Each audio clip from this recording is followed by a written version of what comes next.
Premièrement,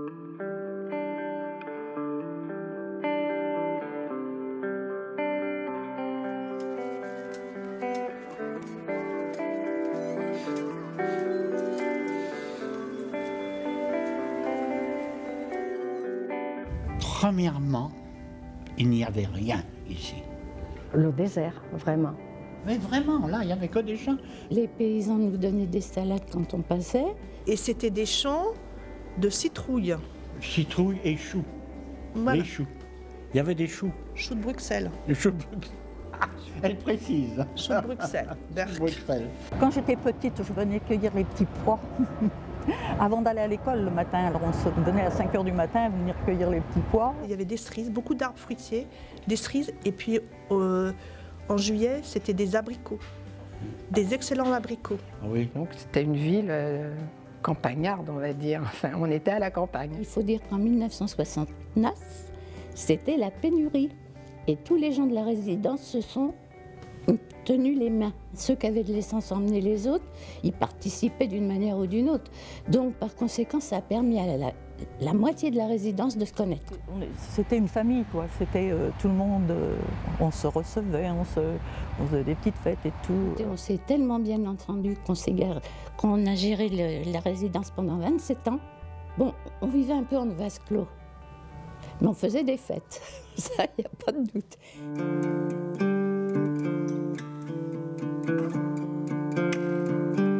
Moi, la première fois que je suis venu, c'était très ensoleillé, il y avait des couleurs, les bâtiments étaient jolis, c'était agréable à regarder, agréable à vivre, à s'y promener, voilà. J'ai eu un peu de mal à m'y faire parce que les commerçants n'étaient pas là, bien sûr, et il fallait faire des courses pour 8 jours à l'avance. C'est une résidence qui a beaucoup d'espace, donc les enfants ont bien aimé. Donc nous, par la même occasion, quand les enfants sont bien, les parents sont bien aussi. Mes filles ont été à l'école à Barra, enfin au collège à Barra, il n'y avait pas de car, il n'y avait rien du tout, il fallait faire tout à pied.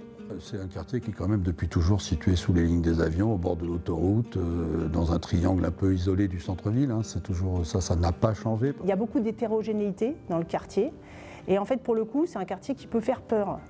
Donc c'est assez drôle parce que nous on s'y sent bien et les autres ne nous voient pas comme ça. Moi les immeubles de la rue de Hunat, ça m'a tout à fait convenu. C'était des petits immeubles, pas très hauts, avec une cour, une convivialité de cour, d'étages. Ça m'a plu d'y monter un projet. Et c'est ce qui s'est passé à travers l'installation à l'école maternelle. C'était la liberté parce qu'on venait de Paris, nous. Donc ici, on était dehors tout le temps, on était toujours avec les copains, les copines. Quand on allait à l'école, nous, il y avait des cerisiers en bas. On sortait de l'école, on était grimpés dans les cerisiers. On est déjà proche des commodités comme RER, TGV, mais d'un autre côté, on est aussi un peu en recul et on est tranquille en fait.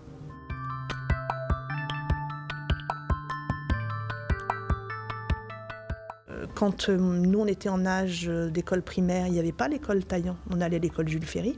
C'était beaucoup plus loin, c'était 20 minutes à pied pour des enfants. En 82-83, il n'y avait donc pas le centre social, pas la médiathèque, pas le centre de loisirs actuel, hein, c'était des préfabriqués, pas le stade, pas le gymnase, enfin bon, voilà. Les maisons se sont construites, mais les infrastructures n'ont pas suivi. C'est-à-dire que ce centre-là, moi je m'en ai jamais profité, il n'y a jamais eu de centre pour les jeunes dans le coin.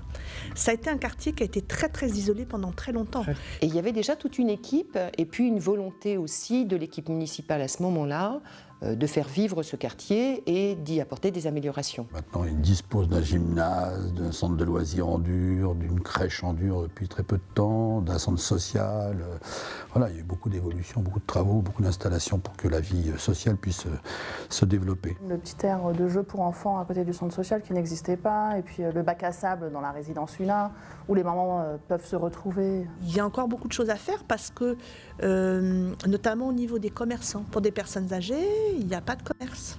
Sans moyen de transport, c'est un peu isolé. Il y a de plus en plus de monde, il faut de plus en plus d'habitations, donc il y a de plus en plus de construction, quoi. Mais bon, je pense que le fait qu'il y ait un petit renouveau dans le quartier avec les nouvelles constructions, ça va redynamiser un petit peu le quartier, quoi.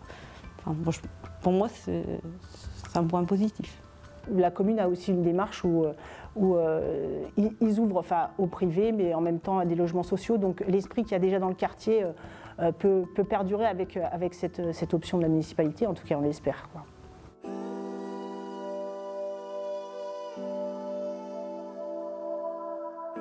Bien sûr, on peut dire que c'est aussi un quartier qui est un peu isolé, mais il est aussi un peu protégé pour le coup. Alors, il ne faut pas faire de frontières, hein, il faut faire de la perméabilité dans les frontières. En même temps, ça protège une vie un peu particulière de quartier. Ouais. Ça n'empêche pas ici, dans ce quartier, d'avoir une vie agréable, des gens plutôt détendus, pas forcément tous stressés, là, qui courent dans tous les sens, mais plutôt des gens agréables avec qui on s'entend bien, avec qui on peut faire beaucoup de choses, quoi. Je me suis très impliqué à l'Éducation nationale, j'étais donc délégué départemental et j'ai beaucoup milité pour l'école. Ça, c'était mon but principal. Quelque chose qui était hyper sympa et qui ne se fait plus, c'était cours et jardin. On se réunissait, donc c'était plus vers le centre des bras ouverts parce qu'il y avait de l'espace. Et chacun amenait son panier repas. Dans ma rue, nous nous parlons beaucoup. Nous organisons un repas par an, le repas des Noël des voisins. Et c'est vrai que le repas de rue, par exemple, a relancé aussi ça. Donc c'est vrai que ça a été un petit peu d'énergie au départ. Mais aujourd'hui, aujourd'hui, on n'a jamais de problème pour trouver le suivant qui va l'organiser l'année d'après. Donc voilà, en même temps, tout le monde s'intéresse à tout le monde et ça fonctionne bien, quoi. On avait beaucoup de liens avec les assistantes maternelles. Et il y a un certain nombre de choses qui se sont passées grâce à ces personnes qui vivaient dans le quartier. Je me suis investie dans l'école, hein, depuis, ma grande fille a 13 ans, donc on allait au collège, mais j'ai commencé à être en petite section de maternelle, donc ça fait 10 ans que je suis sur l'école. Les parents, il y a des gens, il y a des citoyens du quartier qui se sont vite investis. Par exemple dans la fête de l'école, où il n'y avait pas de fête d'école avant, et puis on a fait une fête tout de suite de l'école maternelle et de l'école élémentaire. Donc cet amalgame des énergies a rencontré d'autres énergies dans le quartier, et je pense que c'est pour ça que ça a pu se développer. Monsieur Mamprijean, ce sont des gens extraordinaires. Hein. Pour nous, on en a eu d'autres. Mais... Et on se plaît tellement, on rencontre tellement de personnes que c'est devenu quelque chose de très important. Et... Donc on ne peut pas se passer d'y venir et de participer.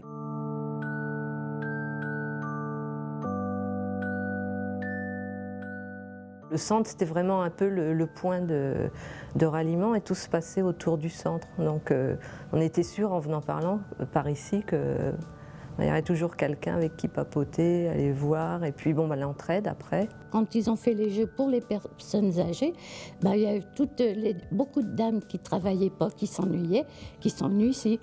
Et ça a créé beaucoup d'émulation. Bon, pour moi, qui est très agréable, ce qui me fait sortir de la maison aussi, et puis de rencontrer d'autres personnes. Ça, c'est un lien. C'est ce que je vous ai dit tout à l'heure. Heureusement qu'il y a le centre social. On vient et on voit les gens de nos âges, pour nous. Mais les jeunes, ils viennent aussi pour voir les gens de leur âge. Une chose que je trouve extraordinaire et qu'il n'y avait pas avant, c'est qu'il y a davantage de jeunes qui fréquentent le centre. Et ça, il n'y avait pas ça avant. Mais vraiment des adolescents. Le fait de les côtoyer, ça permet de les connaître. Et ça, c'est énorme. S'occuper des jeunes, leur donner la possibilité de préparer des goûters, mettons. Je dis n'importe quoi, mais bon, vous voyez, pour que ce soit une cause pour les réunir. Au détriment du budget que nous avions, qu'il y avait. Pour les seniors, bravo. Bravo. Voilà. C'est un havre de paix pour nous. C'est peut-être un grand mot, mais c'est un petit peu ce qu'on ressent toutes. On bénéficie aussi des locaux du centre social pour des tas d'activités de l'école. Quand on a des activités de danse, quand on a des activités de théâtre, on peut se retrouver dans les salles du centre social. Donc c'est quand même des aménagements qui ont facilité notre travail et permis de progresser dans la qualité de ce qu'on offre aux enfants.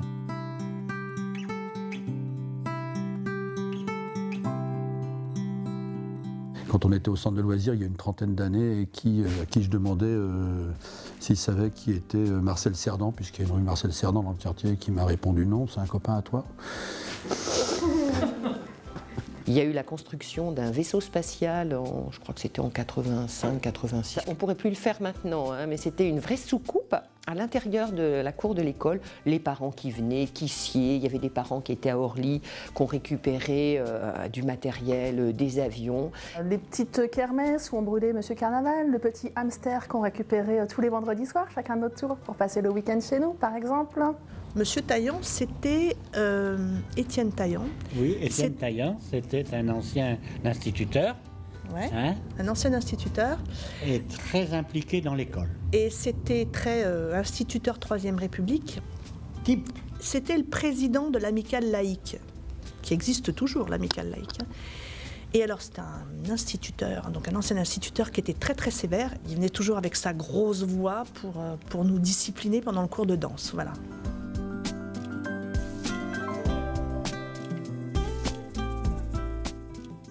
Il y a vraiment une partie du quartier qui est restée implantée, des gens qui se sont vraiment installés et qui s'ils iraient, je pense, quelque part, c'est quand même qu'ils s'y sentent bien, quoi. En plus, ce qui est bien, c'est que maintenant, on associe la fête de l'école à la fête du quartier, quoi. Pour moi, c'était important de fêter les 40 ans du quartier, les 40 ans de l'école. C'était des choses qui étaient importantes parce qu'on avait envie que notre vie et notre bien-être, en même temps, on le partage un petit peu avec d'autres parties de la ville et des gens. J'aimerais bien me marier, avoir des enfants aussi à Palaiseau, pourquoi pas? Avoir du contact, communiquer, se parler. Se parler. On a besoin de ça. Ouais. On a besoin les uns des autres à tout point de vue pour se rendre au service, pour... oui. Oui, moi je crois qu'il fait bon vivre, il a fait bon vivre, il fait bon vivre, il fera bon vivre encore. Je pense que c'est un quartier qui vit bien, oui.